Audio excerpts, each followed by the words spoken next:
Straight ahead on 12 News, road warriors. It's one job that'll be in demand as the economy improves. Then a Halloween temptation. This is one of the toughest nights of the year if you're dieting or trying to lose weight. Candy is everywhere, but is there a healthier choice? But first, a homeowner speaks out about the hardware that burned his home. This whole room went up in flames. 12 News starts right now.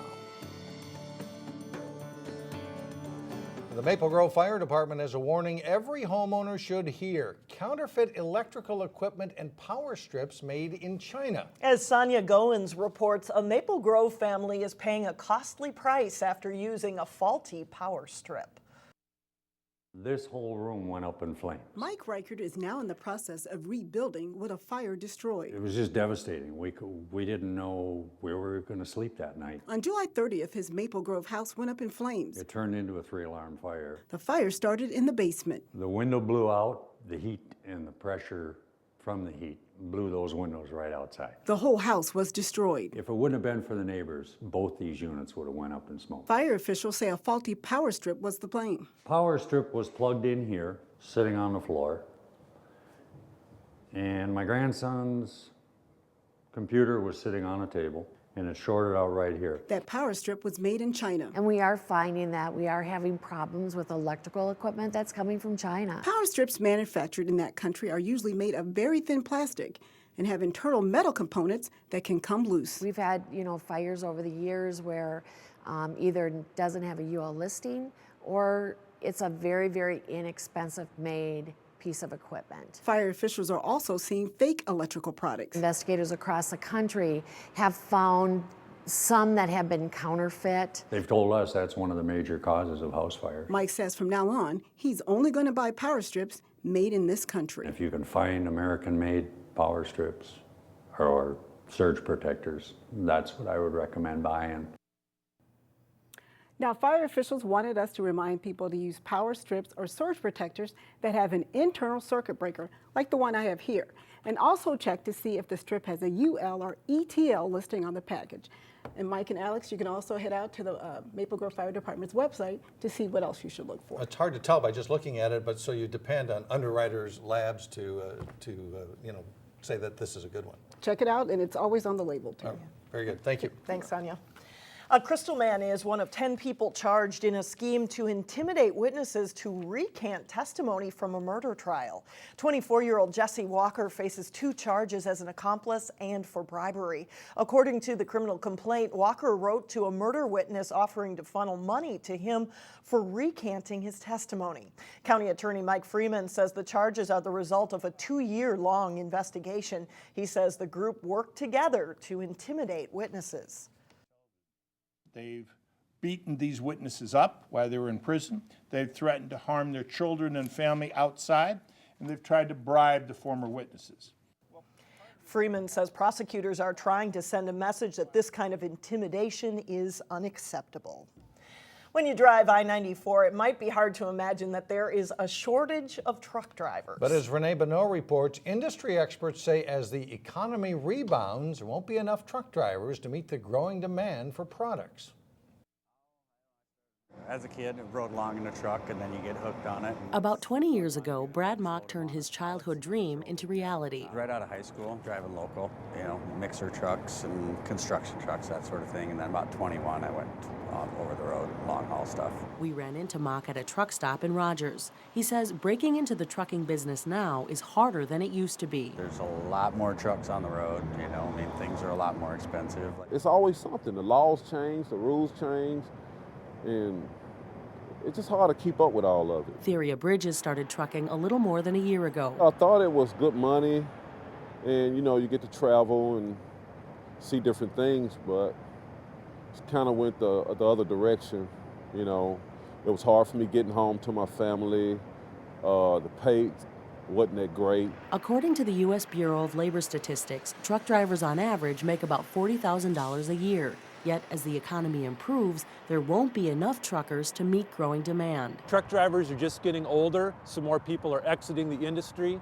We have more regulations that make it a less desirable position to be in. Commercial truck driving school typically costs between $4,000 and $6,000, and time in school means time out of a paycheck.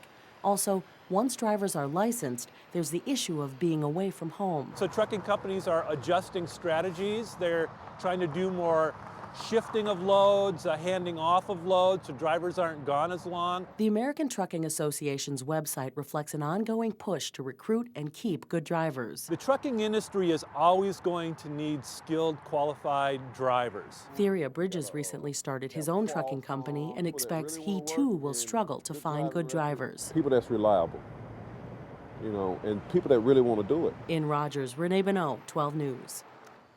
Industry experts say more than 5% of the jobs in Minnesota are in some way tied to the trucking industry. For many who rely on the Metro bus to get from point A to point B, the condition of the bus stop shelter matters. In Brooklyn Center, all 12 of its shelters have now been adopted by local businesses or organizations who agree to keep an eye on the area and keep it clear of trash or vandalism. Community leaders gathered on Tuesday as Metro Transit put up the final shelter sign at 55th and Xerxes near Shingle Creek Crossing. We're very proud here in Brooklyn Center that we're the only city in the metro area that has adopted all 12 of their bus shelters. It's only 12, but it's just a start. If Metro Transit put some more here, we'd get those adopted by good businesses also, of course, in Brooklyn Center. But we're very proud of that. Most of the Brooklyn Center bus shelters were adopted by businesses or organizations that are located right near the bus stop. Coming up, it's everywhere at Halloween. When it comes to candy, are some choices actually healthier than others? Later in sports, Osseo's volleyball team gets set for the Final Four in section play. But first, it's a look at your AccuWeather forecast.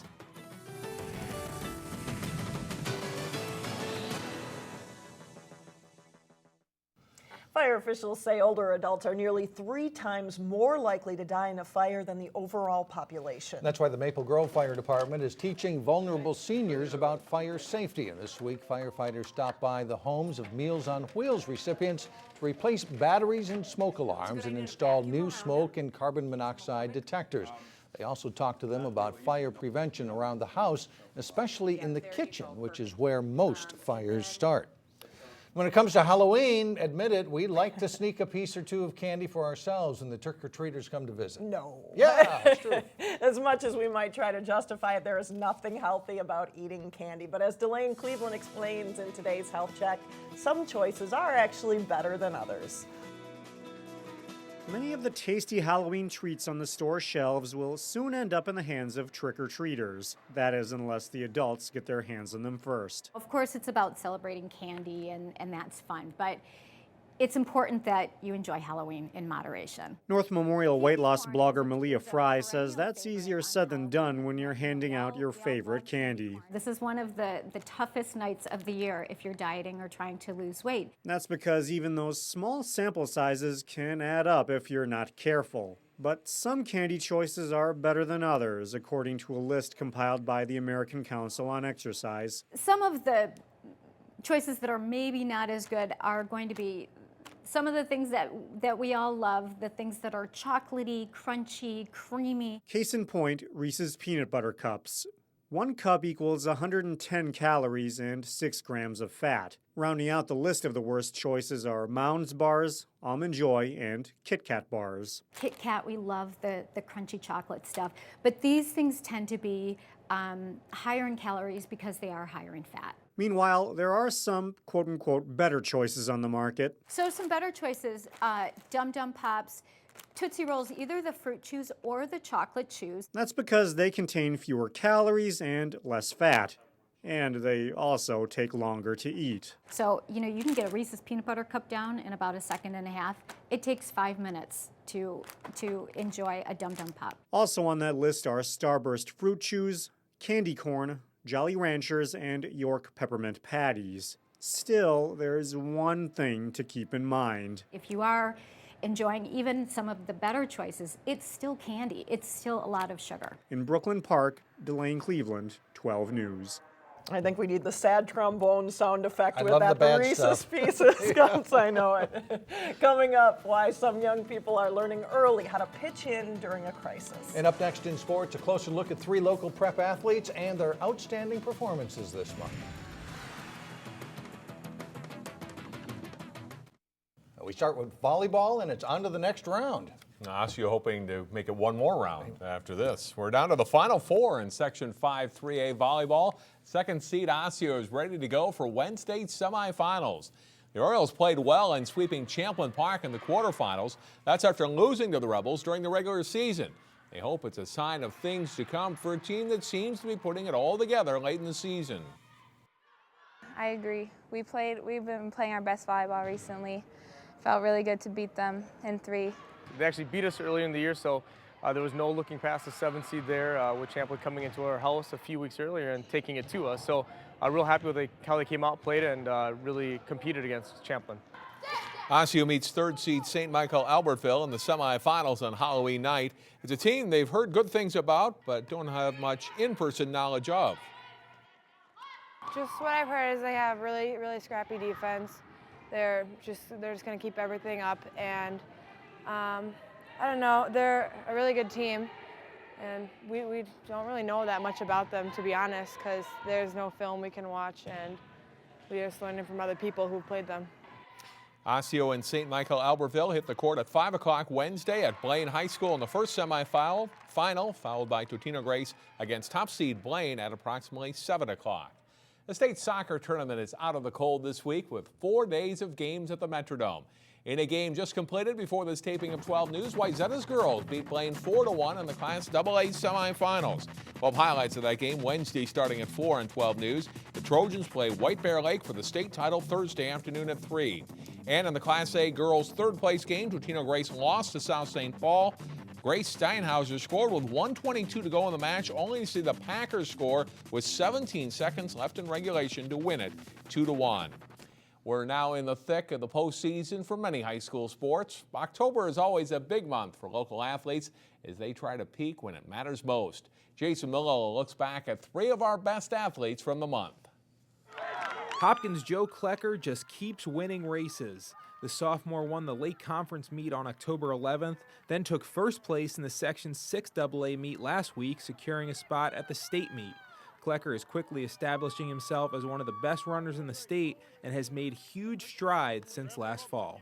One thing I have that I didn't have last year was confidence.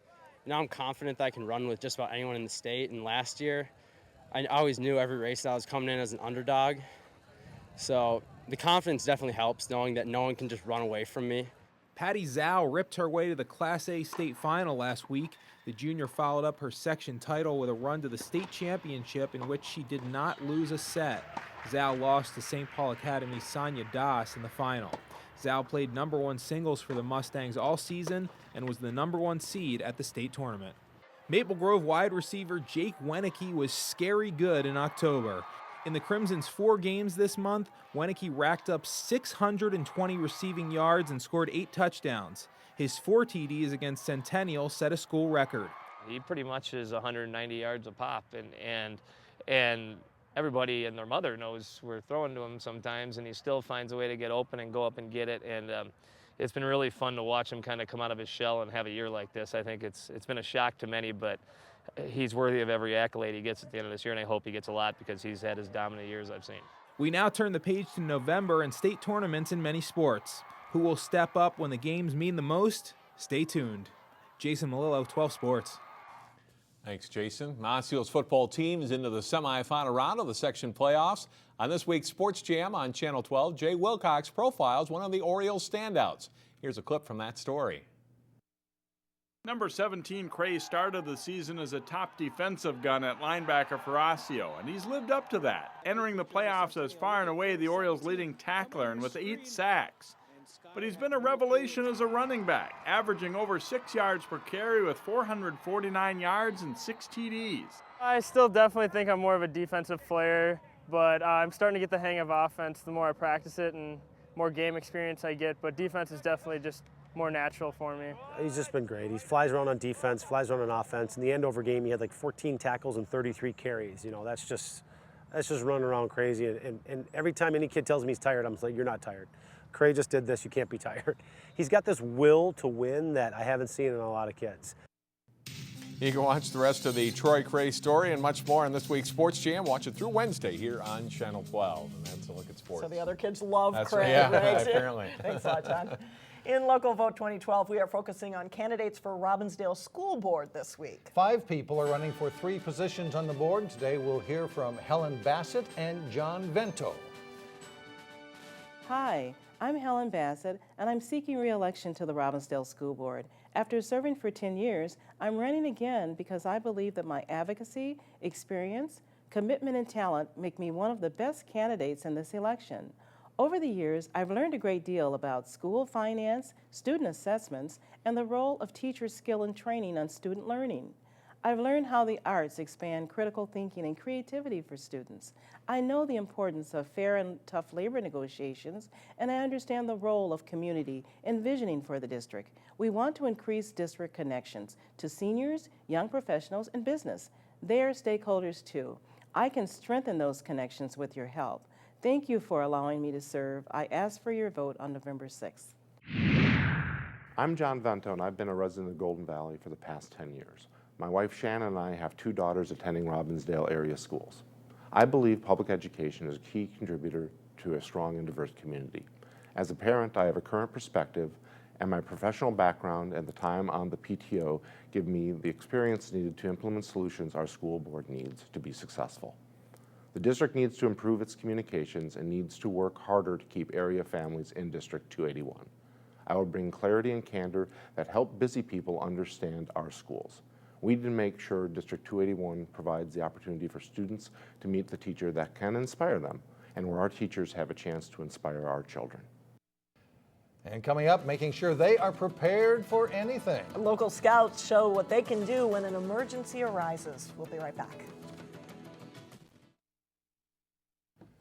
And finally, be prepared, which is the Boy Scout motto. It's exactly what some local scouts are doing to show emergency officials that they are ready to help out. All month, Boy Scout troops 403 and 405 are practicing their emergency preparedness with the help of local FEMA officials and Brooklyn Center Police and Fire departments. The boys are training in first aid and triage, and they're demonstrating how they could help emergency response teams during a time of crisis.